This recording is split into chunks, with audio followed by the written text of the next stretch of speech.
Welcome back for part 2 of our beginner's brick stitch for fringe earrings. We're going to be covering our fringe for this tutorial, and I'm going to show you how to do your first few and then how to tie off, as well as how to begin with a fresh thread and how to start it off. So let's go ahead and jump into that.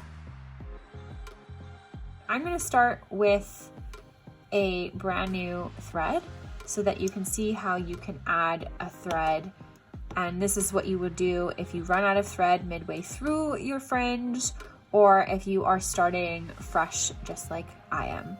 So what I'm going to do is I am going to take my thread with my needle and I'm going to go through either the second or the third row of our foundation beads here, and I'm just gonna pull through and leave a tail of about 3 to 4 inches, just like we did for our first tail.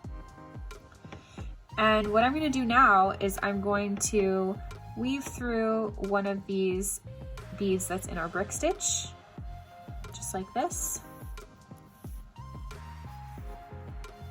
Then I'm going to go in between here and I'm going to pick up one of these little loops just under here, just like that. And I'm gonna push my needle through and create a loop with my thread, just like this. And then I'm going to put a double knot in here. And the way that I do that is I grab my loop and I take my needle and I go through once, wrap around so that I have a double knot here, and I pull. Just like that. So I have my tail here and I have my knot here secured. So at the end I can just weave this back through. And what I'm going to do from here is I'm going to go just next to it and go down through this bead. And then down through this first row of foundation beads, just like that. So now I am in the perfect position to begin my fringe. And I'm just going to start with 10 beads here just so that you can have a visual example of what your fringe is going to look like. But obviously you'd be either making it up as you go along or using a pattern and following either a fringe outline or a visual pattern. So I'm going to pick up 10 beads.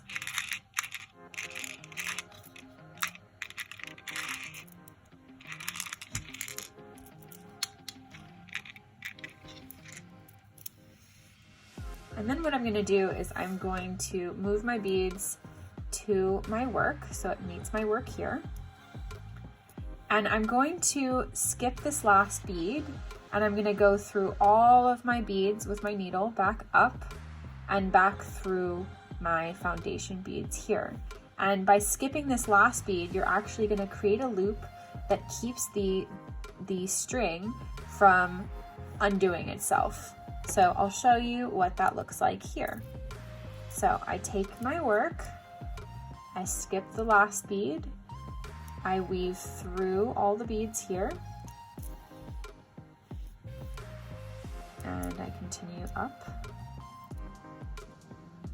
and through the foundation stitch here and pull. And that is your first fringe. And once you get to this point, it's a little bit difficult to see here with our jumbo beads, but when you are working with size 11 seed beads, it's very obvious to see the situation at hand. And that is basically your tension, because if you don't pull enough, you're gonna have a gap here where you're gonna be able to see the thread. Even if you pull like up a little bit more, you'll be able to see the thread and it'll hang nicely, your fringe, but it just won't look so good with that thread showing. And if you pull too tight, your fringe is not going to have any motion. So we want to find a nice little balance between the two to where you don't have your thread sticking out, but there's still movement in your fringe. So the next step from here is to continue our fringe. Working to the left, we're going to go through the next row of beads in our foundation stitch, going down, pulling through. Careful not to get your thread all knotted. Pulling through, just like that. And we are ready to start our next fringe. So for this fringe, just for the sake of example, I'm going to pick up 15 beads.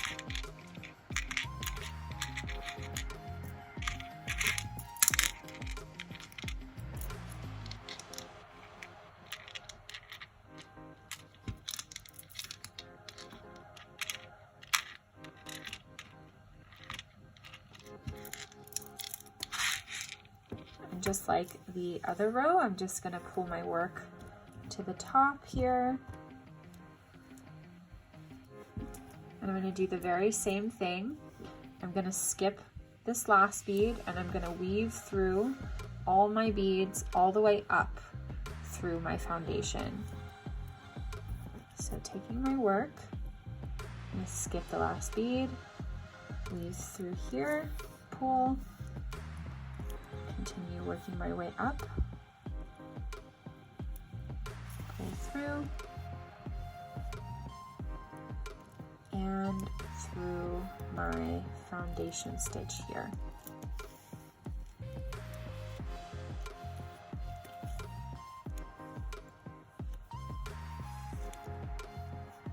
Just like that.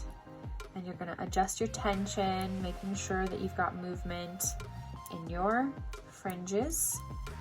And from here, you're just going to repeat the same thing over and over again in terms of your technique. You're going to go down through here, add your beads on, loop back through, skipping the last bead on your line of fringe beads, going back through the same line of beads in your foundation, and repeat, repeat, repeat. One of the things to take note here when you are going through these beads multiple times, you'll see this is very relevant when you are using your small seed beads, is that sometimes your needle will get stuck when you are going up through your foundation stitch because the eye of the needle will not be able to fit. So this is the case where you're just going to have to go down a needle size or consider what size thread you are using and potentially going down a size in your thread as well. So I'm going to meet you at the end when I've made my example fringe, and I'm going to show you how you tie off. Okay, I'm now finishing up my last fringe here. So I'm going to do the same thing. I'm moving my beads up to my work. I'm going to skip that last bead and go up through my beads here.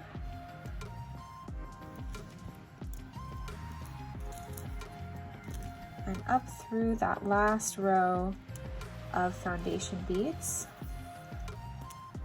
Pull through. Make sure that you're not taking the tail with you.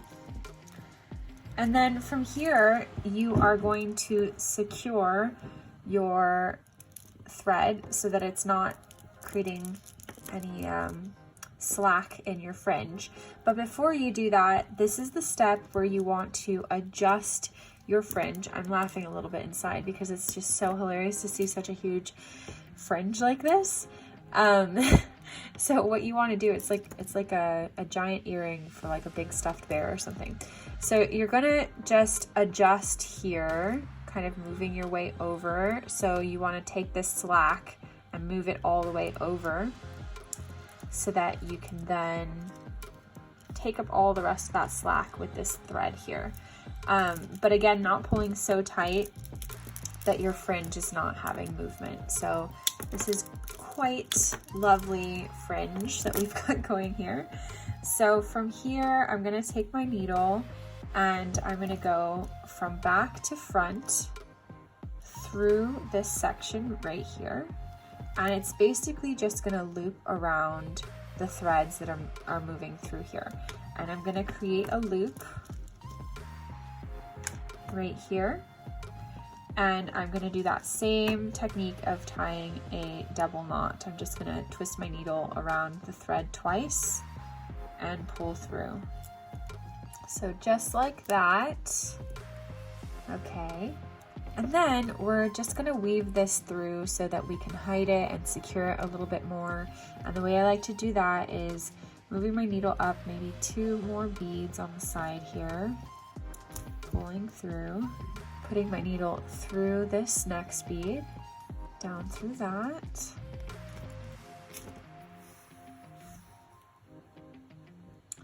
going up through the next bead, and then going back down through that bead before, down through here, down through my foundation here, and then just giving it a little snip. And I'm basically going to do the same for these tails that I have acquired here from starting new threads. I'm just gonna weave it through and hide it. They're all secure because they've been knotted before. So what you can also do, this is one technique that I use, is to just weave them straight through your fringe, just like this, going down a few beads, and then just giving it a snip here, just to hide the tail. And I'll do the same with my other tails.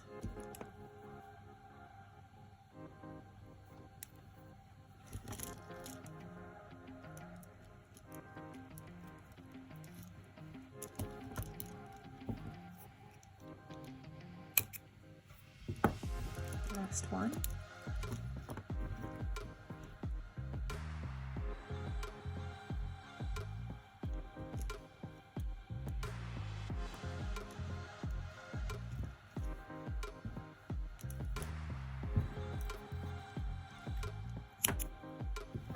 And there's my finished ginormous fringe, just like that.